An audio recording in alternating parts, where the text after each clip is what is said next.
क्या आप इस वक्त किसी परेशानी में हैं? तो ये दुआ आज ही सीख लीजिए। कभी कभार इंसान हर तरफ से परेशान हो जाता है। ऐसे वक्त में रसूलुल्लाह सल्लल्लाहु अलैहि वसल्लम ये दुआ पढ़ा करते थे। अल्लाहुम्मा इन्नी अऊज़ु बिका मिनल हम्मी वल हज़नी वल अजज़ी वल कसली वल जुबनी वल बुखली व दलअद्दैनी व गलबतिर रिजाल।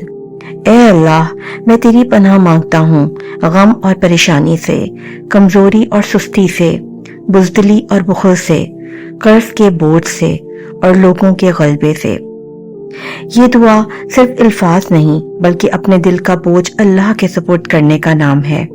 अगर ये दुआ आपके लिए मुफीद हो तो इसे दूसरों तक जरूर पहुंचाएं। शायद अल्लाह ताला किसी की जिंदगी बदल दे।